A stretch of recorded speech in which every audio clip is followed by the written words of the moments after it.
Aujourd'hui, je quitte mon studio pour un épisode un peu particulier. Je me rends dans le Triangle d'Or pour vous parler des montres de luxe. On a la chance d'avoir toute la boutique Chronos 360 à notre disposition. L'équipe Chronos nous a gentiment prêté énormément de modèles. On va pouvoir vous les dévoiler durant la vidéo. Là, tout le monde a peur, de par ce qui se passe en ce moment aussi en France et aussi à l'extérieur. Donc on va dire que les gens sont moins susceptibles d'acheter des montres. Mais c'est là qu'on peut le plus négocier les prix. Parce que comme il y a moins de passages dans les boutiques, les ventes sont plus rares. Donc on peut faire de meilleures affaires forcément. Pour m'accompagner, j'ai invité Clément de la chaîne Clément Entretemps. C'est un passionné et vous allez voir, il va vous dévoiler tous les secrets de cette industrie et de l'investissement dans les montres. Et si tu gardes ta montre plus de 22 ans, il n'y a pas d'impôt. Ce que je peux dire, c'est garder vos montres le plus longtemps possible pour être récompensé par l'État. La plupart des gens voient les montres comme des objets de luxe, mais ce sont en réalité des investissements. Une horlogerie est par exemple l'une des rares boutiques dont vous pouvez sortir plus riche que quand vous n'êtes rentré dedans. Si on prend l'exemple d'une montre mythique, la Rolex Daytona, vous allez la payer 15 000 en magasin neuve et vous allez pouvoir la revendre à peu près 30 000 euros, soit le double. On est sur le même schéma si on regarde la Nautilus de chez Patek Philippe, la 5811, un des modèles mythiques. Vous allez la payer autour de 70 000 euros en boutique Place Vendôme et vous pourrez la revendre plus de 150 000 euros. Clément, comment c'est possible qu'on puisse faire des plus-values dès qu'on sort du magasin? Alors ça, c'est que un certain type de modèle et on va dire que les modèles les plus désirés et les plus médiatisés et les plus connus. Tu as cité la Daytona de chez Rolex, tu as cité la Nautilus de Patek Philippe, il y a aussi la Royal Oak d'Audemars Piguet et on va dire après, mais tu as d'autres marques comme certaines Richard Mille, François-Paul Journe, etc. Mais on va dire que ces dernières années, on est rentré dans un marché de spéculation parce que l'horlogerie a énormément pris en 20 ans. En 20 ans, le marché est monté tellement haut jusqu'en 2022 pour ensuite redescendre.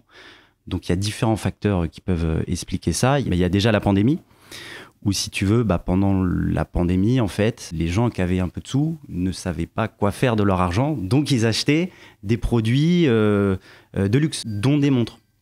Ensuite, ça peut être aussi corrélé au marché de la crypto, qui a énormément augmenté en 2022 et post-pandémie, pour ensuite légèrement redescendre, enfin même pour bien redescendre. C'est violemment. Ouais, assez violemment parce que des marchands, mais justement, se sont mis à accepter des crypto-monnaies.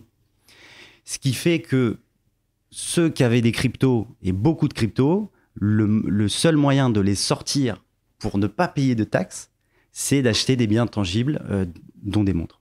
Donc tu veux dire qu'il y a des gens qui faisaient de l'évasion fiscale avec les montres et que ça a quelque part fait exploser les prix? Pas tous.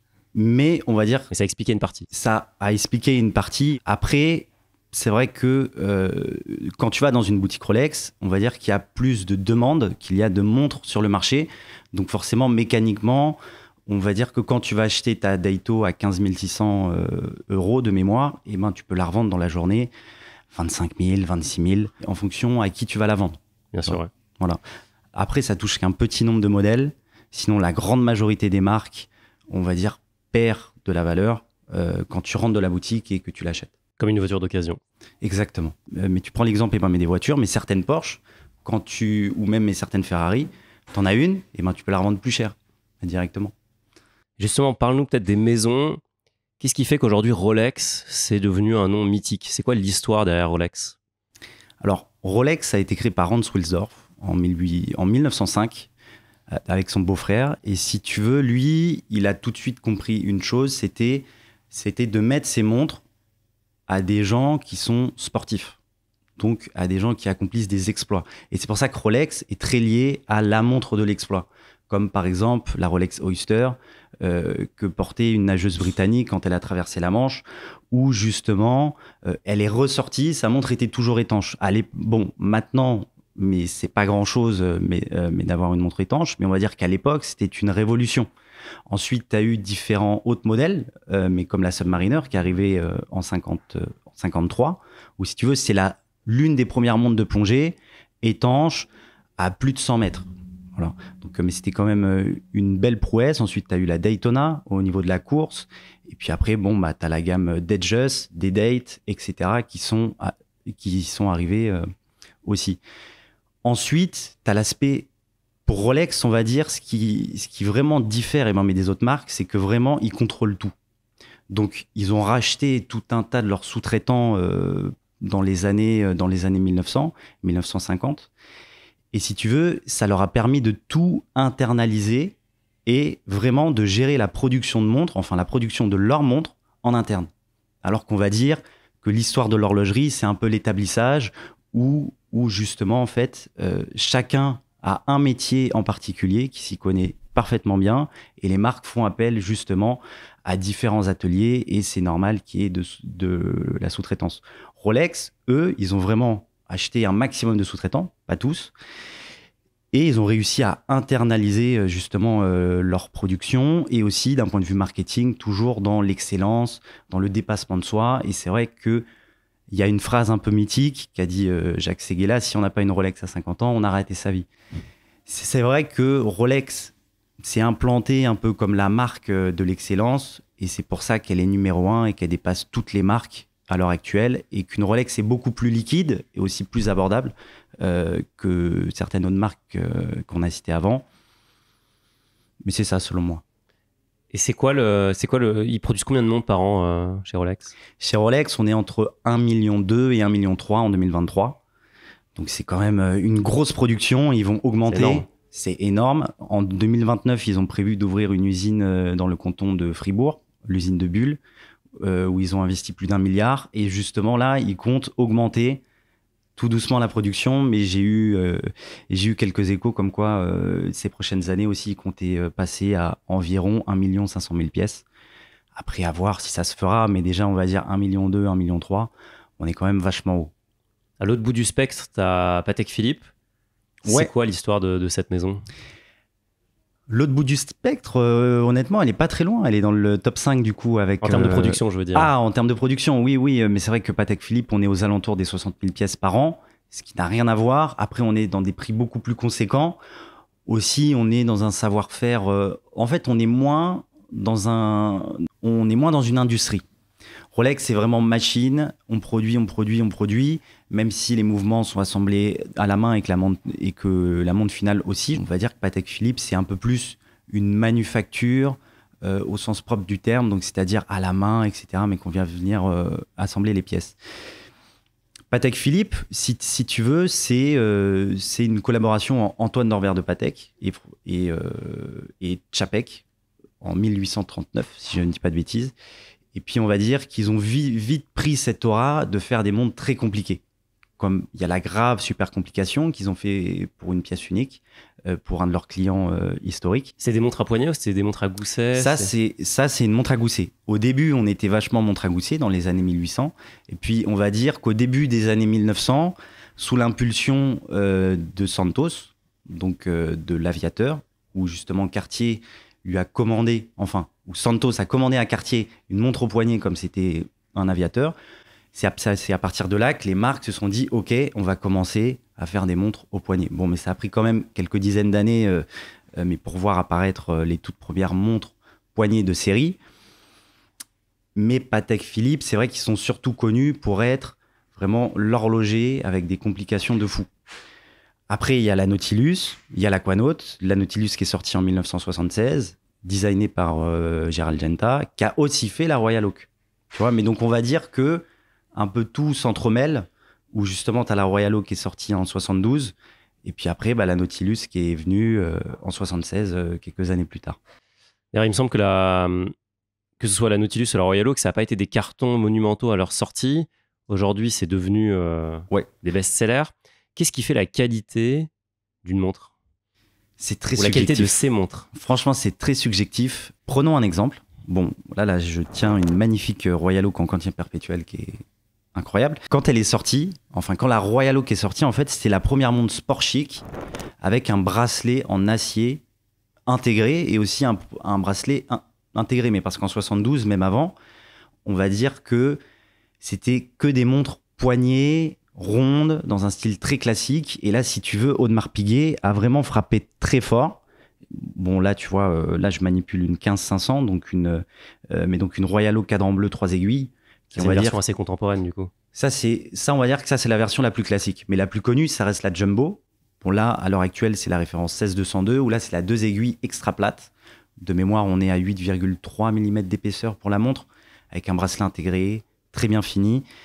Mais quand la Royal Oak s'est lancée, mais comme tu le disais, mais ça n'a pas été un carton tout de suite. Parce que si tu veux, c'était tellement destructif que forcément le marché était un peu tatillon, quoi, que ça n'a pas pris tout de suite. Et c'est les Italiens, avec justement Agnelli, qui était l'un des patrons de Fiat, qui a porté une Royal Oak. Et on va dire que c'est lui qui a contribué à son succès. Il y a eu aussi un très grand joueur d'échecs, Kasparov, exactement, voilà, qui a aussi contribué au succès de la Royal Oak. Et on va dire que ce sont ceux qui ont porté la Royal Oak qui ont contribué au succès de cette montre. Et ça, franchement, c'est incroyable parce qu'au début, c'est vrai que on va dire que Georges Gollet, qui était CEO d'Audemars Piguet à l'époque, c'était quand même une grosse prise de risque. Parce que Audemars Piguet, qui marchait plutôt bien,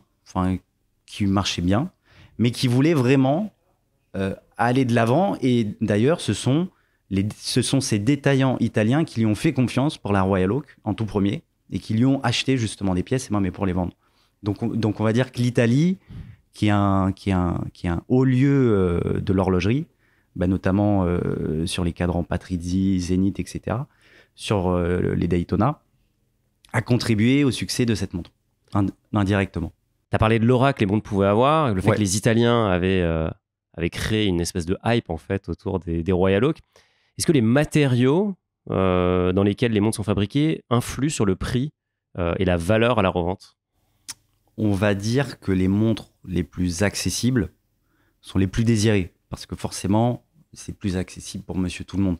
Après, c'est vrai qu'une montre, comme par exemple cette magnifique Rolex D-Date avec son cadran olive, qui est faite entièrement en or rose, forcément, elle va coûter plus cher. Est-ce qu'elle va se revendre plus cher? Pas forcément. Mais, par exemple, si on prend la Daytona Platine, c'est vrai qu'à un moment donné, il y a eu une très grosse hype au niveau de cette montre. Et c'est vrai qu'elle se revendait quand même à des prix assez stratosphériques. Bon, après, on n'était pas dans un facteur multiplicateur aussi important qu'une Daito acier. Mais c'est vrai que quand tu payes une montre aux alentours des 84 000, et en 2022, on va dire à la hype, et qu'elle se revendait un peu plus de 150, même voire 170 000, on est quand même sur des gros sous, entre guillemets. Donc, mais c'est pas rien. Donc on va dire oui, c'est vrai que les matériaux jouent beaucoup. Après, le facteur multiplicateur en termes de revente, non. Là, tu as parlé des grosses marques, les Rolex, les Audemars. C'est quoi les autres maisons qui sont très demandées par les investisseurs et qui ont une vraie cote aujourd'hui? Alors, là, je te prends une Omega Speedmaster, qui est une montre iconique, qui est la montre de l'espace, de la Lune. Et c'est vrai que cette montre-là est très désirée, mais on va dire que sur le marché du neuf, à part la Snoopy, où quand on avait une, tu pouvais la revendre légèrement plus cher, donc là, c'était encore une fois de la spéculation. Mais on va dire que sur le marché du vintage, elle est très désirée parce qu'elle est à des prix cohérents, surtout en ce moment. Et en plus de ça, c'est une montre iconique. Tu vois, c'est l'Omega Speedmaster, la montre de la Lune. Donc, tu as Omega, tu as aussi Cartier avec la Santos, tu as la Tank. On va dire que sur le marché primaire, donc j'appelle le marché primaire tout ce qui est boutique officielle. Le neuf. Ouais, le neuf. Elles vont perdre. Tu pourras les retrouver moins cher que si tu les achètes en boutique. Donc, c'est pour ça que je conseille toujours aux gens d'aller sur du vintage. Après, si on va vraiment dans des marques de collectionneurs, on va dire que tu as du François-Paul Journe, où là, c'est quand même un peu plus niché, mais tu as aussi Richard Mille, aussi. Un peu plus cher, même beaucoup plus cher, mais qui fait des montres incroyables. Bon, pour avoir aussi une François-Paul Journe, une FP Journe, mais quand tu vas dans la boutique, il n'y a rien en stock. Donc, mais de toute manière, et puis mais tu as des listes d'attente et même de 5 ans. C'est quoi les modèles les plus demandés chez FP Journe? C'est le chrono bleu. Après, tu as l'élégante aussi, qui est un quartz, mais qui est un quartz totalement différent, qui permet justement de tenir.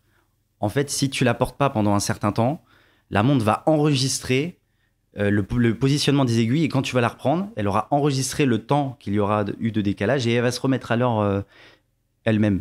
Incroyable. Et puis, après, tu as toutes ces grosses pièces, toutes ces grosses pièces qui passent aux ventes aux enchères. Mais c'est vrai que le chrono bleu est, on va dire, le plus désiré selon moi. Après, tu as Richard Mille. Bon, là, on upgrade encore en termes de budget parce qu'on sait que le prix moyen d'une montre Richard Mille est de 185 000 euros. Donc, c'est quand même un budget assez conséquent. Mais c'est vrai que Richard Mille s'est lancé en 2001 et on va dire qu'il y a eu une hype autour de cette marque. Et c'est vrai que ce sont des montres assez désirées, même quand tu vas dans des boutiques Richard Mille.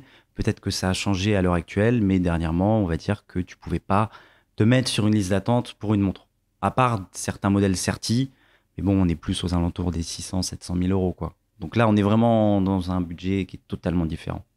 Tu as parlé de la phase de hype des montres. Ouais. Les prix ont explosé. Tu as montré quelques modèles qui ont doublé, voire triplé, voire quadruplé de valeur. En 2022, il y a un point d'inflexion. Qu'est-ce qui s'est passé depuis sur le marché? Qu'est-ce qui s'est passé depuis sur le marché? Il s'est passé que, déjà, on peut parler les tensions politiques avec les différentes guerres qu'il y a eu, les cryptos qui ont énormément baissé, forcément, mais ça a joué, et aussi les marques qui ont surproduit, certaines, pas toutes. Comme je sais qu'Audemars Piguet, pour leurs 50 ans, ils ont augmenté leur production à 50 000 pièces. Par exemple, Patek, c'est resté stable, a légèrement augmenté, mais ça reste stable. Mais c'est vrai que Audemars Piguet, par exemple, c'est la marque à l'heure actuelle qui se prend le plus fort retour de bâton, même si demain, tu vas en boutique sur une Jumbo, sur une 16202, et ben, tu l'auras pas parce qu'il y a des listes d'attente, etc. Et que si tu arrives à en avoir une, enfin, si tu as cette chance-là, tu pourras la revendre effectivement de suite, plus cher que ce que tu l'as payé. Mais encore, pour avoir cette montre, il faut vraiment être déjà client, faut montrer patte blanche. Et on va dire même chose pour Patek. Il y a eu une baisse. On va dire que les modèles à grande complication, les modèles ronds sur bracelet cuir, mais qui commençaient à devenir désirés, sont redevenus disponibles. Bien sûr, dans la limite du raisonnable, parce que on est quand même sur des budgets qui dépassent généralement les 70 000 euros. C'est quoi, des Calatrava, des World Timer, des choses comme ça? Ouais, c'est ça. Et puis même après, mais si tu pars, bon, là on a une magnifique 3700 Nautilus. Qui est la première. Ouais, qui est la toute première. Et encore, mais celle-là, mais c'est une pièce spéciale car c'est quasiment un prototype. Mais tu vois, tu rentres dans une boutique Patek, tu demandes une Nautilus ou une Aquanaut, on te dira non. Parce qu'il faut déjà être client, et même si tu étais déjà client, tu as des clients avant toi qui l'ont demandé et qui sont déjà sur cette liste. Donc si tu as la chance d'avoir une 5811 ou une 5712, qui sont, bon, la 5811 elle est en or, mais la 5812 c'est encore la seule Nautilus en acier, mais qui reste au catalogue, on va dire que tu pourras la revendre plus cher, quoi. Qu'est-ce qui se passe d'ailleurs si tu l'achètes et que tu la revends rapidement et que la montre passe par exemple chez Patek pour une révision? Ouais. Ils vont faire quelque chose, ils vont te bannir, t'es blacklisté. T'es blacklisté. T'es blacklisté parce qu'on va dire que ce genre de modèles qui sont vachement spéculatifs, c'est un peu comme une confiance que t'as envers... enfin, c'est un peu une confiance... Que t'accordes Patek. Voilà. Que t'accordes Patek de t'attribuer un modèle quand même vachement rare. Enfin, rare entre guillemets. Donc c'est vrai que s'il apprend que tu l'as revendu, il va mal le prendre. Et il y a quelques clients... Alors que tu l'as payé 70 000 euros quand même. Alors que tu l'as payé, ouais, quasiment 70 000 euros. Mais bon, après, vu la plus-value que tu vas faire, c'est normal, on va dire, qu'ils le prennent un peu mal. Voilà. Est-ce qu'il y a eu des comportements différents en fonction des segments de marché, par exemple sur l'ultra haut de gamme, les montres haut de gamme et les montres entrée de gamme, en tête depuis la crise? Depuis la crise, on va dire que Rolex, Audemars, Patek, Richard Mille Journe ont baissé. Il y a certaines marques qui ont moins baissé que d'autres, comme Rolex, parce que Rolex, ça reste très liquide et ça reste la marque numéro 1. Et même dans le monde, je pense, où que tu sois, on connaît Coca-Cola et Rolex. Et puis... McDo, peut-être. Et McDo aussi, voilà. Et McDo. Donc Rolex, on va dire que ça reste une valeur sûre, entre guillemets. Après, sur les autres marques, comme Omega, Cartier, Breitling, bon, après, même si on va sur encore du plus abordable, Hamilton, Tissot, on va dire qu'ils se sont pris quand même un retour de bâton quand même assez violent, parce que si tu veux, ils ont surproduit, donc on va dire que les magasins sont surchargés en stock, enfin, ont plus de stock que d'habitude, et forcément, comme les gens sont un peu plus conservateurs, parce que tu as la politique, tu as l'abaissement du marché crypto, tu as les différentes guerres, Donc c'est vrai qu'ils vont plus facilement garder leur argent que le dépenser dans une belle montre, tu vois. Donc on va dire que toutes ces marques-là, c'est un peu compliqué pour eux, même pour les grosses marques. Il y a des modèles qui deviennent de plus en plus disponibles dans les boutiques, comme Patek, Audemars, Rolex aussi, mais que les modèles les plus iconiques restent inaccessibles. Après, de ce que j'observe, tu as quand même un marché qui prend beaucoup moins que les autres, c'est le vintage. Parce que le vintage, bah déjà, mais c'est plus produit. On s'adresse vraiment à un marché de collectionneurs. C'est un marché, on va dire, un peu plus technique. Le vintage, c'est tout ce qui est d'occasion? Ouais, c'est ça. C'est vraiment mais tout ce qui est d'occasion. Bah, pour moi, le vintage, c'est tout ce qui dépasse 20 ans. Ok. Le moderne, on va dire, c'est tout ce qu'il y a avant. Parce que tu as le marché neuf, donc les montres que tu achètes en boutique. Tu as le marché gris. Donc c'est là où tu vas retrouver des montres que tu trouves en boutique, mais que tu trouves moins cher. Et ça, franchement, mais sur le marché gris, à part certains modèles comme les plus grosses marques, tu peux faire des très bonnes affaires, notamment sur du Cartier, du Tudor, de l'Omega, du Jaeger-LeCoultre, du Breguet, et puis même sur d'autres marques. Mais pour revenir au vintage, il a moins baissé. Enfin, il est moins spéculatif parce que c'est un marché beaucoup plus technique. Après, dans le vintage, tu as différents paramètres aussi à prendre en compte. Que si la montre est complètement d'origine ou pas, si elle a été retouchée, si le cadran, si c'est un cadran d'origine, si c'est un cadran de service, si les index ont été retouchés, repeints, etc. Donc, tu as énormément de paramètres. Donc, c'est vrai que quand on veut investir dans du vintage, on va dire que c'est un investissement plus long terme parce que forcément, une montre vintage, comme elle n'est plus produite, au fur et à mesure du temps, il y en aura moins sur le marché, enfin, dans la logique des choses. Et donc, forcément, la montre va se raréfier et effectivement, certaines montres vintage achetées il y a 20 ans ont des facteurs multiplicateurs de x20, x30, même voire x50 à certains moments. Et c'est vrai que c'est quand même assez fou. Après, est-ce que ça va continuer? Difficile à dire, parce qu'on est quand même dans un marché haut. Mais il y a 20 ans, on trouvait aussi que le marché était haut lorsque certains modèles passaient aux ventes aux enchères. Mais bon, ça a continué de grimper, les prix ont continué d'exploser. Mais c'est vrai que le marché du vintage a pris beaucoup moins cher que le marché gris, donc le marché spéculatif. Je voulais te proposer quelque chose qu'on n'a jamais fait dans un Finari Talk, c'est un jeu. Ok. L'idée, c'est que je vais te montrer des photos de personnalités, et plus particulièrement des montres que ces personnalités portent, et toi, tu vas essayer de deviner le modèle, enfin la marque, le modèle, et une fourchette de prix. Ok. Bah ça, c'est une marque française, Pékinier.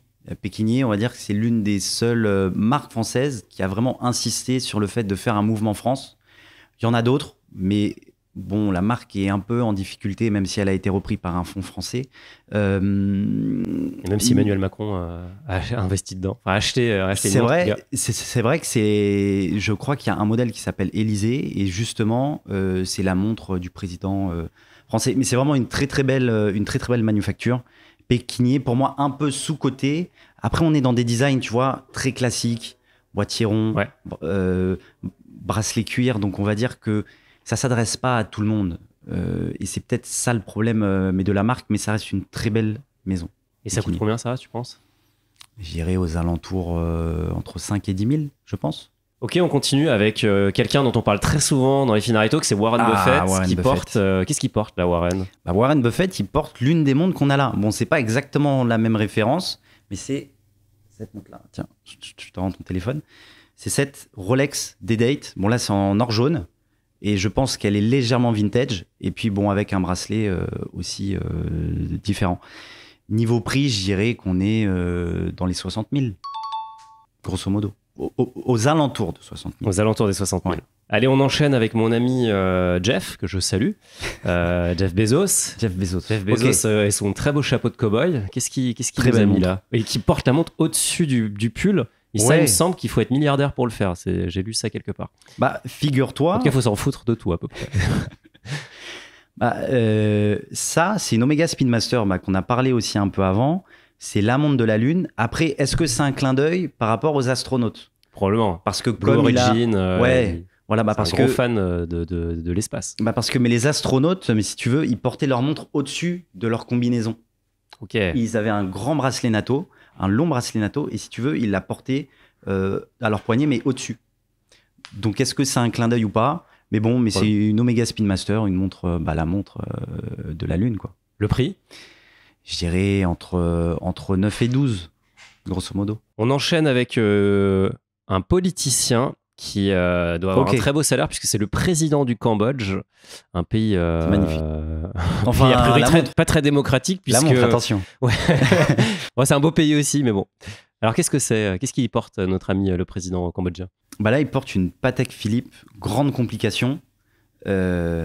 Franchement, la montre est incroyable. Bah, tu vois, mais typiquement, mais c'est sur cette montre-là qu'on reconnaît vraiment le savoir-faire mais de Patek Philippe, où là, tu dois avoir de la gravure main sur tout le boîtier.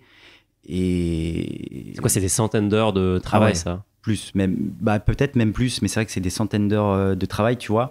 C'est une pièce à tourbillon, mais tu vois pas le tourbillon. Donc, en gros, le tourbillon est caché derrière le cadran. C'est comme si... difficile à dire, mais c'est comme si tu avais un gros moteur et que tu le cachais, tu vois. Dans une voiture, par exemple. Et ça, c'est un truc incroyable, mais c'est vraiment une très très belle pièce. Et c'est à mon sens ce genre de pièce où on reconnaît bien le savoir-faire mais de Patek Philippe. Le prix? Je pense qu'on dépasse le million. Je pense. Très bon salaire pour le président cambodgien. Et on termine par David Castello-Lopez, qui a fait une émission assez marrante sur la Suisse. Oui, que j'ai vu. Sur la chaîne publique. Et notamment, il parlait des montres. Et il s'est acheté cette montre, je crois, dans l'émission. C'est assez drôle. Qu'est-ce qu'il porte? Là, comme ça doit être une Breitling Navitimer. Donc, c'est aussi une marque liée à l'aviation. La Navitimer, qui est le modèle des aviateurs par excellence. Et aussi qui a beaucoup marqué parce que, mais si tu veux, mais dans le temps, les montres étaient vraiment de vrais instruments. Et c'est vrai que la Navitimer a contribué justement à avoir tout un tas de calculs justement au niveau de la lunette, etc., pour calculer certains temps et certaines distances, me semble. Combien il a payé ça, David? Sur ce modèle-là, je pense qu'on doit être à 12 000, aux alentours des 12 000, je pense. Allez, on passe à la partie, on va dire, plus pratique. On va se mettre à la place de quelqu'un qui ne connaît pas les montres, qui voudrait peut-être faire un premier achat. Ouais. Déjà, pour commencer, comment il choisit le bon modèle? Moi, ce que je dirais, c'est surtout d'acheter un modèle où on se fait un kiff. On s'achète une montre, ok, certes, pour investir aussi, mais c'est avant tout un kiff, parce qu'il y a beaucoup de personnes qui veulent investir, mais qui vont aussi la porter. Donc, achetez le modèle que vous adorez, au prix juste. Donc, essayez soit de l'acheter en boutique s'il est un peu désiré, ou soit aller, par exemple, mais dans une boutique comme celle de Chronos 360, où on va l'acheter moins cher. Et justement, ça va permettre, on va dire, dans le temps, de gagner plus en termes d'investissement. Donc, je dirais ça. Après, comme toute première montre, dans un budget, par exemple, à moins de 5 000, je dirais une Omega Speedmaster. Une Omega Speedmaster, si on peut l'avoir en dessous des 5 000, ou une Omega Speedmaster Reduce. Qui doit être à moins de 3 000 même. Ouais, c'est ça. Ça, c'est un gros modèle qui a pris aussi beaucoup mais ces dernières années. Et puis aussi, j'ai envie de dire aussi Tudor. Comme par exemple, là, on a un modèle Pelagos. Bon, là, on est sur des modèles neufs, mais la Pelagos et la Black B58, à mon sens, ont un potentiel dans le futur. Parce que, pour information, Tudor appartient à Rolex. En gros, si tu veux, dans le temps, Hans Wilsdorf, qui était le fondateur de Rolex, voulait faire des montres à une qualité Rolex, mais abordable. Bien sûr, avec pas le même niveau de finition, pas les mêmes mouvements, enfin, une approche différente, mais abordable. Et donc, c'est là que Tudor a vu le jour. Et c'est vrai que je conseille une Omega Speedmaster ou une Tudor Pelagos ou une Tudor Black B58. Donc là, on a choisi le modèle. Qu'est-ce qu'il faut vérifier avant de passer à l'achat? Quand on veut acheter un modèle neuf, oui, le mieux, c'est de se rendre dans une boutique. Après, si ce modèle perd de la valeur, prenons un exemple concret comme une Cartier Santos, le mieux, c'est de l'acheter via on va appeler ça un marchand ou une boutique de revente, où là, justement, on va avoir une décote par rapport au modèle que tu trouveras dans la boutique. Donc, le mieux, c'est d'aller vers un professionnel. Après, si vraiment on veut entreprendre soi-même et aller chercher la montre au meilleur prix possible, je dirais, ça va être déjà de checker si la montre est d'origine ou non. Donc, pour ça, typiquement, il y a des boutiques qui font des expertises, comme la boutique où on est actuellement, ou pour une centaine d'euros, mais justement, tu peux venir avec ta montre. Ils vont vraiment faire l'expertise de ta montre. Donc, si vraiment tu as un prix qui défie toute concurrence, le mieux, c'est d'aller voir un expert et de lui demander une expertise. Et ils vont ouvrir le boîtier, ils vont regarder les mouvements. Ouais, c'est ça. Ils vont checker le mouvement, ils vont checker la montre, ils vont checker les papiers, la boîte, ils vont vraiment tout checker. Et à la fin, tu auras un certificat où justement, ils te garantiront si la montre est authentique ou pas. Après, si on part sur des montres vintage, encore une fois, le mieux, c'est d'aller avec un professionnel. Mais si tu veux encore entreprendre toi-même, on va dire que il faut checker le cadran, les index, si la montre est d'origine ou pas, le set, donc on appelle le set les papiers, la boîte, etc. Mais c'est vrai que le meilleur conseil que je peux donner, parce qu'il y a énormément de personnes qui se sont fait avoir sur des cadrans retouchés, des index repeints, que c'était pas le bon boîtier, que c'était pas les bons papiers, que c'était une boîte différente, même tout simplement il y a ni de papier ni de boîte, donc mais c'est pire. Le mieux c'est d'aller voir un professionnel comme la boutique où on est actuellement, par exemple. Donc là on a acheté pour se faire plaisir et peut-être pour la revendre d'ici quelques années.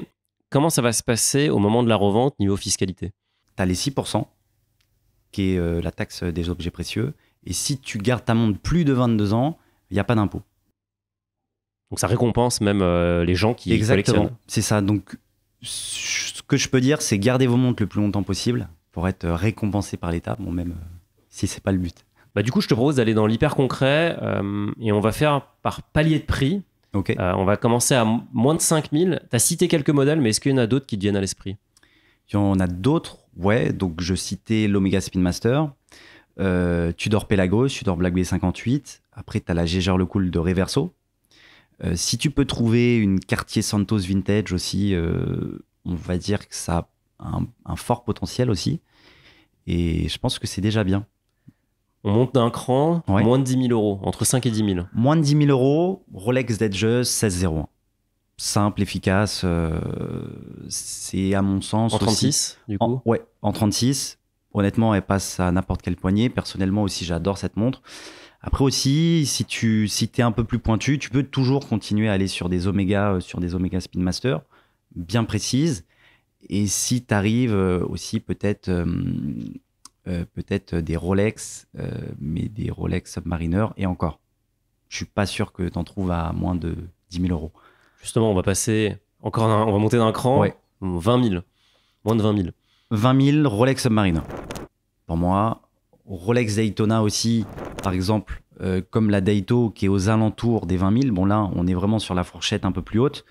Mais là on est avec un cadran Patrizzi qui est une très très belle ref. Et c'est vrai que dans Patrizzi, ça veut dire quoi, Patrizzi? Patrizzi, c'est Osvaldo Patrizzi, si tu veux, qui était un Italien. Tu vois. Donc on retourne encore à l'Italie et qui a créé Antiquorum, qui est en gros... dont on a reçu le président d'ailleurs, Romain Rea, c'est ça. Un Finari Talk. Et si tu veux, Osvaldo Patrizzi s'est mis très rapidement à faire des enchères de montres et à créer la maison Antiquorum. Et on va dire que certains modèles de Daytona qu'il affectionnait particulièrement, qu'il a mis aux enchères, ont été surnommés par la communauté Patrizzi. C'est quand même la classe. C'est la classe. Aussi, tu as les Daytona Zenith. Bon, là, on upgrade encore en termes de prix, mais on n'est pas très loin des 20 000. Bon, après, mais tu as Daytona, Rolex Submariner. Je dirais que c'est un peu les classiques, tu vois. On va ouvrir le champ des possibles et on va se dire qu'on n'a pas vraiment de limite de budget. Ouais. Qu'est-ce que tu achètes? Pas de limite de budget, c'est 3700 de chez Patek Philippe. Donc la première Nautilus. La première Nautilus qui n'est plus produite, qui est magnifique. Cette 5712 Submariner, tu vois, qui est incroyable avec une patine qui est sublime. Daytona Zenith, pour moi, on reste sur du Rolex, du Patek aussi. Et puis aussi de la Royal Oak avec la 5400, l'une des toutes premières. Et on va dire aussi toutes les jumbo, toutes les jumbo, donc les 15202, bon, les 16202 si on arrive à en avoir une. Après, il faut encore trouver le juste prix. Mais je dirais ça. Après, si on veut vraiment aller dans des indépendants, du François-Paul Journe, par exemple, avec un chrono bleu. Qui serait aux alentours des 100 000. Qui serait aux alentours, de mémoire, on est entre 50 et 60. Ah, ça a vachement baissé. Ouais, ça a bien baissé. Ouais. Là, on a parlé des grosses maisons, mais tu as aussi cité un indépendant, FP Journe. Est-ce qu'il y en a d'autres qui sont peut-être un peu en dessous du radar et qui sont potentiellement les pépites de demain? Je dirais qu'il y en a quand même pas mal. Après, t'as gros indépendants, comme tu vas avoir François-Paul Journe, enfin FP Journe, H. Moser. Après, dans ceux qui ont du potentiel, tu as Grobel Forcé, bon, dans une échelle de prix qui est quand même assez haute. Et puis après, tu as tous les horlogers créateurs indépendants, comme les Simon Brett, les Acrivia, qui a collaboré avec Louis Vuitton, par exemple. Et c'est vrai que lors de la dernière vente Only Watch, il a cartonné. Et puis, mais dès que tu as une Red Shep ou une Acrivia, mais qui passe mais sur le marché, elle cartonne. Après, tu as des Peterman Beda, tu as ce genre de petits horlogers qui produisent, on va dire, une dizaine de pièces par an. Bon, là, on est vraiment dans de la micro-niche, mais on a vu, lors du classement de Morgan Stanley, qui est sorti en 2023, une augmentation de ces indépendants en termes de part de marché et de valeur. Comme tu as H. Moser qui a fait son entrée, tu as aussi Grobel Forcé qui a fait son entrée, Breitling aussi, que je considère comme un indépendant, bon, même si on est dans des prix beaucoup plus abordables, aussi a pris des parts de marché quand même assez conséquents. Et je pense que on va revenir dans un segment de marché avec des indépendants de plus en plus puissants, entre guillemets. Il y a un modèle qui a fait un buzz énorme, c'était la collaboration entre Swatch et Omega. Je me souviens qu'il y avait des gens qui faisaient la queue à la boutique, qui étaient au Louvre, je crois. Qui ont dormi. Qui ont dormi là, carrément. C'était la folie, c'était les émeutes parce qu'elles devaient coûter quelques centaines d'euros. Ouais. Est-ce que ça, c'est un bon investissement ?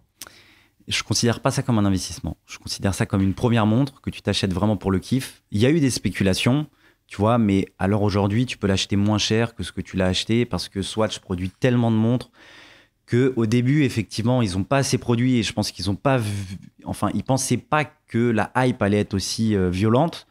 Mais c'est vrai qu'à un moment donné, tout le monde en voulait une. Et bon, mais tu l'as acheté 250 € de mémoire. Puis bon, mais pour la Neptune, qui avait un petit défaut de conception où le boîtier bleu déteignait sur la peau, mais c'est vrai qu'elle était montée à 1500, 2000 €. Et ben, mais pour certains, c'était du grand délire, tu vois. Mais pour une montre en quartz, en plastique, non ? pour une montre en plastique, pour une montre jetable, tu vois. Jetable. Si ta montre ne marche plus, bah, on te la change et on la jette. Donc, t'as pas le moyen de réparer la montre.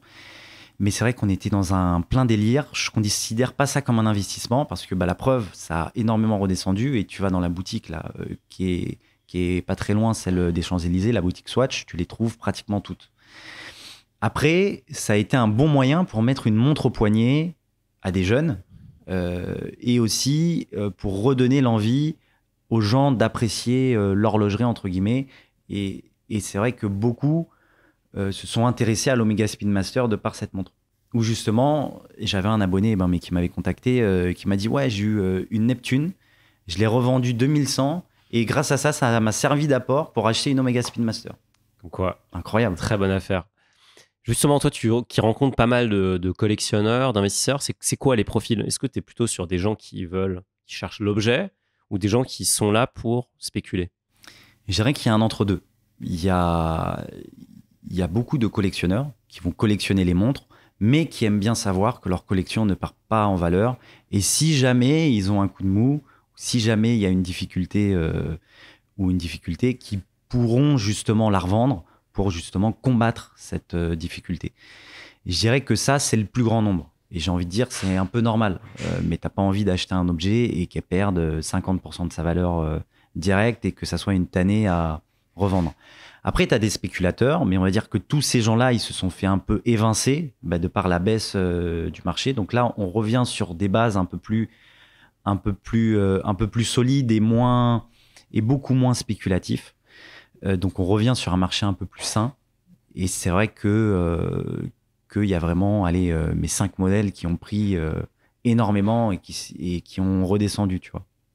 Là, à t'entendre, j'ai quand même l'impression que c'est un moment intéressant pour commencer à investir dans les montres. C'est clair. Puisqu'il y a eu la correction et ça me rappelle un peu la phrase de Warren Buffett d'ailleurs qui est qu'il faut avoir peur quand tout le monde est enthousiaste et qu'il faut être enthousiaste quand tout le monde a peur. Oui. J'ai l'impression que tout le monde a peur dans les montres.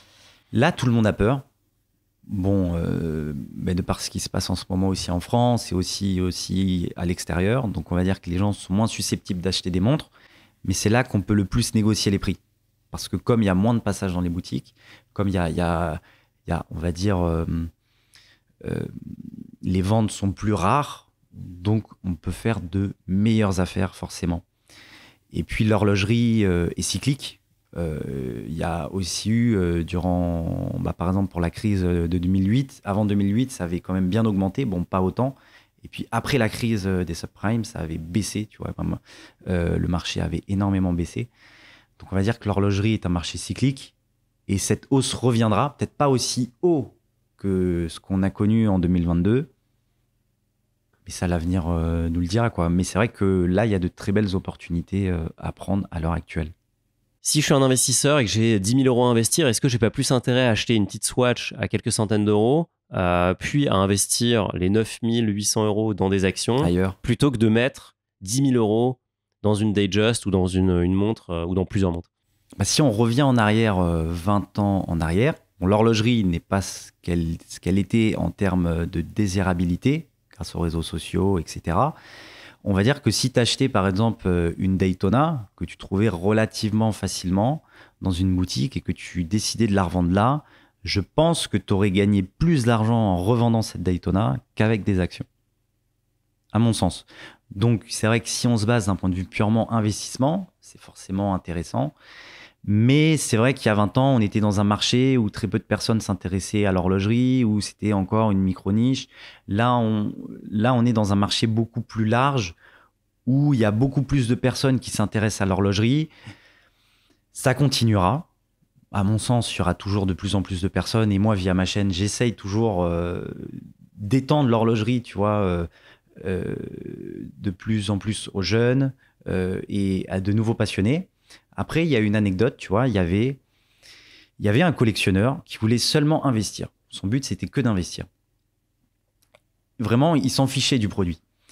Mais c'est en regardant ses montres, quand il allait dans son coffre à la banque, c'est en regardant ses montres, en les passant au poignet, en regardant le niveau d'exigence qu'il y a dans un si petit objet qui s'est pris de passion pour l'horlogerie. Donc, il a certes investi, mais il est devenu passionné par l'horlogerie et maintenant il achète de plus en plus de montres, etc. pour le kiff, mais en même temps aussi, il aime bien savoir que sa montre ne perd pas de valeur. Donc on va dire que c'est un mal pour un bien, tu vois, et que c'est vrai que d'un point de vue purement investissement, je ne conseillerais pas d'acheter une montre si on n'a pas envie de s'intéresser à l'horlogerie. Et plutôt d'aller sur un marché action, ouais, ça c'est sûr. Mais si on kiffe les montres et qu'on veut se faire plaisir, mais qu'en même temps on veut investir, ok, on peut y aller, quoi. Toi, je fais ça, par exemple. Et exactement, cette Petite magnifique Omega Speedmaster. Pour finir, je trouve que l'horlogerie, c'est un monde qui est assez complexe à aborder, qui est parfois aussi un peu hautain, on va pas se mentir. Oui, c'est vrai. Est-ce que tu as des conseils à donner à des néophytes qui voudraient se documenter et mieux comprendre l'envers du décor? Bah, pour mieux comprendre, je dirais c'est déjà de regarder des vidéos, comme par exemple regarder ta chaîne, évidemment. Ma chaîne YouTube. On va vous mettre le lien. Par exemple, après, tu as plein d'articles de blog qui sont vachement intéressants et surtout, n'hésitez pas à rentrer dans les boutiques et à discuter parce que ce sont des humains aussi, ils ont une vie, ils ont une famille, etc. Donc, toujours discuter et être curieux, essayer de comprendre pourquoi cet objet est plus désiré qu'un autre, pourquoi cet objet coûte plus cher, pourquoi il y a ce prix-là, quels sont les différents matériaux. Vraiment prendre le temps de discuter avec les gens, c'est le plus important. Et on va dire que c'est vrai que le plus dur, quand j'ai commencé l'horlogerie, c'était de franchir la porte. Mais une fois que tu as franchi la porte et que tu as discuté, bah, tu te rends compte que ce sont des gens normaux comme toi et moi. Et que tu peux avoir des discussions archi passionnantes et que la personne en face de toi peut être archi passionnée et te transmettre cette passion en parlant d'horlogerie, etc. Et ça, c'est un kiff. Donc, osez. Merci Clément. Merci à toi et merci à la boutique aussi, Chronos 360, de nous avoir fourni quand même de très belles pièces. Rue Marbeuf, si vous voulez acheter des petites montres, notamment un quantième. Non, c'est pas un quantième perpétuel, mais c'est là, c'est la 15500, ouais. 15500, fond bleu, magnifique. Et le quantième est juste là. Quantième, si vous avez 100 000 euros qui traînent, n'hésitez pas. Elle est incroyable. C'est une affaire à saisir. Merci à toi, Mounir. Merci Clément.